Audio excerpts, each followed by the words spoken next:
پاکستان سے جنگ میں تاریخی شکست کے بعد بھارت کی ڈپلومیٹک آئسولیشن یا سفارتی تنہائی بڑھتی جا رہی ہے۔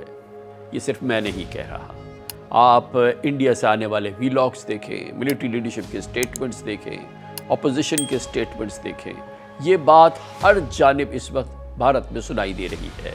انڈیا کی آئسولیشن، ڈپلومیٹک آئسولیشن بڑھتی چلی جا رہی ہے۔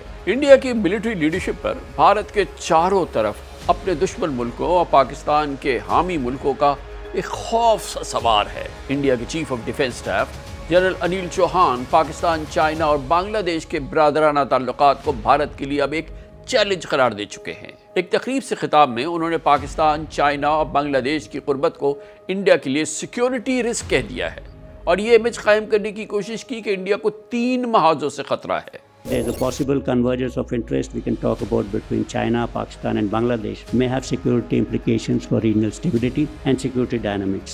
Similarly, frequent shifts in government in South Asia, changing geopolitical equation and ideological views is another major challenge that we face. ابھی 3 دن پہلے ہی کی بات ہے جب بھارت کے deputy chief of army staff general Rahul Singh نے الزام لگایا کہ بارڈر ایک تھا لیکن بھارت کے سامنے دشمن 3 تھے، یعنی پاکستان، چائنا اور ٹرکی۔ اصل وجہ یہ ہے کہ بھارت اپنے ناقدین کو بھارت کی ملٹری لیڈرشپ پورے بھارت سے آنے والی آوازوں کو جواب دینے کی کوشش کر رہے ہیں، جہاں پہ بار بار پوچھا جا رہا ہے کہ پاکستان کے ہاتھوں بھارت کو شکست کیوں ہوئی، بھارت شکست کھا گیا، بھارت کے جہاز کیوں گرائے گئے۔ اس کا جواب اب اس انداز سے سامنے آ رہا ہے کہ بھارت کی ملٹری لیڈرشپ کہہ رہی ہے کہ دراصل ہم 3 محاذوں پہ لڑ رہے تھے۔ اس ملٹری لیڈرشپ کا کہنا تھا کہ بیٹل گراؤنڈ چائنا کے لیے ایک لائیو لیب بنا ہوا تھا۔ بقول جنرل راہل سنگھ، چائنا پاکستان کو انڈین آرمی کی ایک موومنٹ کی لائیو انفارمیشن دے رہا تھا۔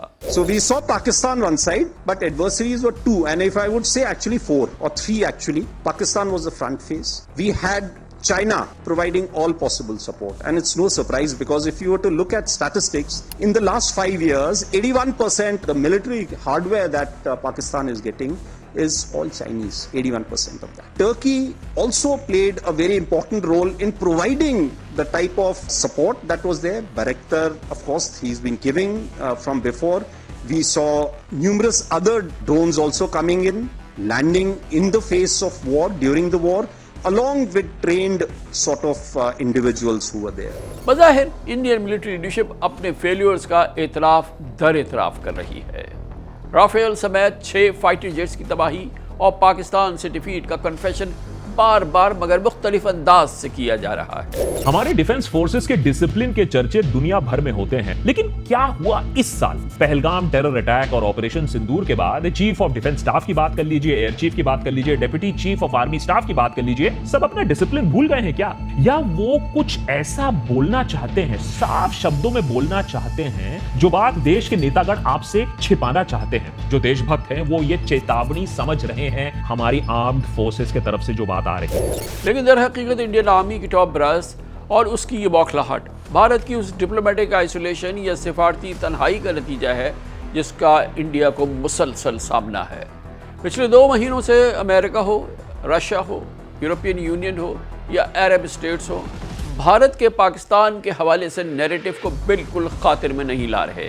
انڈیا کے پڑوسی ملک جیسے کہ بنگلہ دیش، سری لنکا، نیپال، مالڈیوز، بھوٹان اور میانمار بھی انڈیا سے کھچے نظر آ رہے ہیں۔ مودی گورنمنٹ کا نیریٹو بائی کرنے کو کوئی تیار نہیں، جبکہ پہلگام ایپیسوڈ سے لے کے پاک بھارت مت بھیڑ تک پوری دنیا پاکستان کی ڈیفنس اور ڈپلومیٹک اسٹریٹجی کی قائل ہو رہی ہے۔ بنگلہ دیش کی انٹرم گورنمنٹ کے ہیڈ محمد یونس زی جن پنگ سے مل رہے ہیں۔ جب سے بنگلہ دیش کا جنم ہوا تھا ہمیشہ سے یہ دیش انڈیا کا ایک اسٹرانگ ایلائی رہا تھا، لیکن اب یہ بھی نہیں رہا۔ ایک اسٹیٹ رن چائنیز کمپنی کو ہمبن ٹوٹا پورٹ پر 99 سال کی لیز مل گئی۔ بھوٹان بھی ٹریڈیشنلی انڈیا کے ہمیشہ کلوز رہا ہے، لیکن اکتوبر 2023 کی یہ خبر دیکھیے، بھوٹان اور چائنا نے بارڈر ڈسپیوٹس ریزالو کرنے کے لیے اور ڈپلومیٹک ٹائز اسٹیبلش کرنے کے لیے بات چیت کی۔ نیپال کو ہمیشہ سے انڈیا کے بھائی کی طرح دیکھا جاتا رہا ہے، لیکن اب نیپال کے پرائم منسٹر کے پی شرما اولی बीजिंग चले गए। मालदीव्स ने चाइना और टर्की के साथ ट्रेड समझौते किए जिन्हें इंडिया ने रेड फ्लैग किया। हिस्टोरिकली ईरान के भारत के साथ अच्छे टाइज रहे हैं, लेकिन अब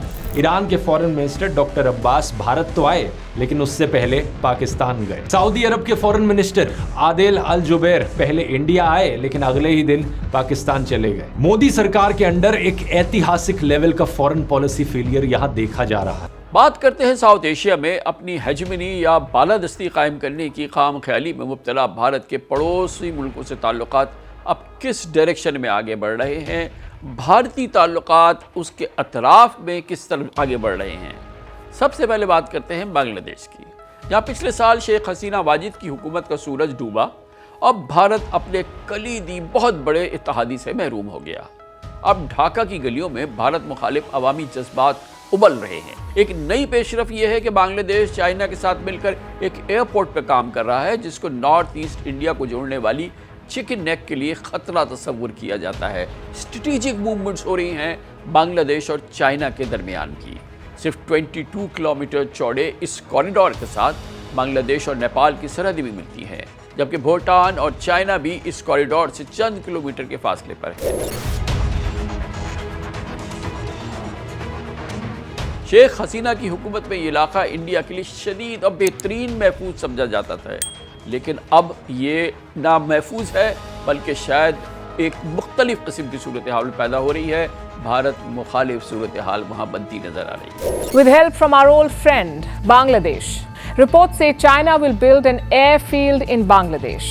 Look at how close it is to India's northeast, especially the Chicken's Neck. As you know, the Chicken's Neck is a narrow strip of land. It connects India's northeast to the mainland. You cut it off and you cut off India's northeast. An airfield near this region is bad enough, but a Chinese airfield, if true, it would be a major security threat. And the trouble does not end here. There could be a Pakistani angle as well. Reports say the airfield's construction will begin by October and a Pakistani firm will be the subcontractor. दूसरी जानिब श्रीलंका में pro Chinese Marxist government आ चुकी है, जिसकी वजह से श्रीलंका पर भारत का इन्फ्लुएंस कम हो रहा है, जबकि हेमनटोटा पोर्ट का कंट्रोल चाइना के पास आने के बाद बीजिंग को इस इलाके में एक बड़ी इंपॉर्टेंट स्ट्रेटेजिक रसाई मिल गई है। भारत के पॉलिटिकल एरोगेंस ने नेपाल को भी चाइना के करीब कर दिया है। इसी नेपाल में भारत मुखालिफ जज्बात #बैक ऑफ इंडिया मुहिम में बदल चुके हैं। नेपाली अवाम में अपनी हुकूमत से आज़ाद खारजा पॉलिसी का मुतालबा जोर पकड़ता जा रहा है। इसी तरह मालदीव में भी भारत की मिलिट्री प्रेजेंस के खिलाफ #इंडिया आउट तहरीक तेजी से आगे बढ़ रही है, जिसके नतीजे में वहाँ की गवर्नमेंट ने भारतीय फौज को मुल्क से निकाल दिया है और अब मालदीव चाइना और टर्की से ताल्लुकात को प्रेफरेंस दे रहा है। ग्रेटर नागालैंड के लिए भारत के लहदगी पसंदों को म्यांमार से मदद मिल रही है, जिससे भारत में अरुणाचल प्रदेश, आसाम, मणिपुर, मेघालय, मिजोरम, नागालैंड और त्रिपुरा में सेपरेटिस्ट मूवमेंट को नई जिंदगी मिल चुकी है। भारत का इल्जाम है कि म्यांमार चाइना की पुष्पनाही से ऐसा कर रहा है। गोया हिंदुत्व की पॉलिसी ने भारत के चारों तरफ उसके ओपोनेंट्स को जमा कर दिया है और एक कुव्वत है जो कि इस वक्त भारत मुखालिफ उसके चारों तरफ जमा हो चुकी है। किसी वर्ल्ड फोरम में भारत के नैरेटिव को पजीराई नहीं मिल रही। G20 का इजलास हो, G7 समिट हो, ब्रिक्स का फोरम हो, शंघाई कॉन्फ्रेंस हो, क्वाड का अलायंस हो, कहीं भी भारत के नैरेटिव को नहीं प्रेफरेंस मिली, नहीं माना गया। हर फोरम पर पहलगाम में पाकिस्तान के मुलव्वस होने का इल्ज़ाम रिजेक्ट कर दिया गया। पिछले 2 महीने में कहीं वज़ीर आज़म नरेंद्र मोदी, कहीं फॉरेन मिनिस्टर जयशंकर, तो कहीं वज़ीर दिफा राजनाथ सिंह को मायूसी का सामना करना पड़ा। भारत के नाकाम ऑपरेशन सिंदूर के दौरान तो ईरान और अफगानिस्तान जैसे भारत के दोस्त मुल्क भी पाकिस्तान के मौक़िफ़ के करीब हो गए। भारत के पॉलिटिकल एनालिस्ट और इंटेलेक्चुअल्स नई दिल्ली की इस हिस्टोरिक रिसवाई या डिप्लोमेटिक आइसोलेशन पर मोदी गवर्नमेंट पे फट पड़े हैं। जो असल ऑब्जेक्टिव था वो था डोमेस्टिक ऑडियंस को मोबिलाइज करना। एक तमाशा था जो एक पार्टिसन पॉलिटिकल पर्पस से किया गया था, वो तो हासिल हो गया इनको। वो हासिल हो, वो पूरी तरह से हासिल हो गया। नैरेटिव इन्होंने डोमिनेट कर लिया है। हमारी फौज उनके लिए है, चीन के पूरे बॉर्डर के साथ लगी हुई है, बांग्लादेश के साथ लगी हुई है और इंटरनल सिक्योरिटी में लगी हुई। In terms of actual warfare हमारा कोई एडवांटेज नहीं है और हमारा कोई एडवांटेज नहीं है पाकिस्तान के खिलाफ। पाकिस्तान कहीं नहीं जा रहा। ये जब मैं पैदा हुआ था तभी से सुन रहा था कि पाकिस्तान जो है वो टूटने वाला है। पाकिस्तान कहीं नहीं जा रहा है, चीन उनके साथ है। मेरे हिसाब से आज चीन साउथ एशिया पे छा गया है। इस्लामिक पार्टनर इसमें पाकिस्तान है जो कि अरब और मुस्लिम कंट्रीज के साथ बहुत कुछ कर सकता है। अगर खतरा है तो आपको खतरा है। बांग्लादेश हमारे साथ नहीं है, नेपाल हमारे साथ नहीं है। उसका रीज़न ये है कि आज उनके पास ऑप्शन है। पाक भारत मई जंग के बाद भारत के पार्लियामेंटेरियंस और ऑफिशियल्स के 7 डेलीगेशंस ने दुनिया के 33 मुल्कों के दौरे किए, लेकिन कहीं भी एक जगह भी इंडियन नैरेटिव को तस्लीम नहीं किया गया। कहीं भी पहलगाम का जिम्मेदार पाकिस्तान को तस्लीम नहीं किया गया। इंडिया की जानिब से यूनिलैटरली इंडस वाटर ट्रीटी को सस्पेंड करने की थ्रेट को भी दुनिया किसी सूरत नहीं मान रही, क्योंकि पहलगाम इंसिडेंट को तकरीबन 3 माह होने वाले हैं, लेकिन इंडिया दुनिया के सामने कोई सॉलिड एविडेंस पाकिस्तान की इन्वॉल्वमेंट का नहीं ला सका है। भारत के एग्रेसिव नैरेटिव के पस मंज़र में अब पाक यूएस ताल्लुकात में एक नए और ठोस दौर का आगाज हो चुका है। प्रेसिडेंट ट्रंप पाकिस्तान के अवाम और लीडरशिप की तारीफ करते नहीं थकते। नहीं गिन सकते हम कि कितनी बार पाक भारत जंग के बाद उन्होंने पाकिस्तान की लीडरशिप की और पाकिस्तान के अवाम की तारीफ की है। भारत तरदीद करता रहा, लेकिन प्रेसिडेंट ट्रंप हर रोज दोहराते रहे, बार बार कहते हैं, आज भी कहते हैं कि उन्होंने सीज फायर कराया। वो मसला कश्मीर में सालिसी के लिए भी तैयार है। उस वक्त तो पूरा भारतीय मीडिया सन्नाटे में आ गया जब प्रेसिडेंट ट्रंप ने फील्ड मार्शल आसिम मुनीर को व्हाइट हाउस बुलाया, कैबिनेट रूम में लंच कराया और 2 घंटे से ज़्यादा तवील मीटिंग की। इससे पहले army chief general Asim Munir Tampa Florida में अमेरिकन सेंटकॉम के चीफ के मेहमान बने और फिर पाकिस्तान एयरफोर्स के chief air marshal Zaheer Babar Sidhu ने अमेरिका का एक और बहुत इंपॉर्टेंट दौरा किया, जो फील्ड मार्शल आसिम मुनीर के बाद हुआ था। पाकिस्तान की मिलिट्री लीडरशिप के दौरे वाशिंगटन भारतीय मीडिया के आसाब पर सवार हो चुके हैं। भारत को एक बड़ी डिप्लोमेटिक एम्बैरेसमेंट का सामना उस वक्त करना पड़ा जब जून 2024 में यूनाइटेड नेशंस की जनरल असेंबली ने पाकिस्तान को सिक्योरिटी काउंसिल का गैर मुस्तकिल रुकन के तौर पर मुंतखब किया। ऐसा पहली बार नहीं हुआ था, लेकिन ख़ास बात यह है कि 193 मेंबर्स में से 182 ने पाकिस्तान को वोट दिया। सिर्फ 11 वोट थे जो पाकिस्तान को नहीं मिले। ये मोदी गवर्नमेंट को पूरी दुनिया का एक कलेक्टिव रिस्पॉन्स था और पाकिस्तान की एक कलेक्टिव हिमायत थी जो पूरी दुनिया की जानिब से यूनाइटेड नेशंस में मिली। पूरी दुनिया पाकिस्तान के साथ है और इंडिया इस वक्त तन्हा नजर आ रहा है, जिस पर इंडिया की पॉलिटिकल लीडरशिप तो खामोश है, लेकिन मिलिट्री लीडरशिप बार बार इसको स्पिन दे रही है, मुख्तलिफ तरीकों से इसको घुमाने फिराने की कोशिश कर रही है। लेकिन इंडियन मीडिया अपनी हुकूमत, फौज और इंटेलिजेंस की धज्जियां बिखेर रहा है।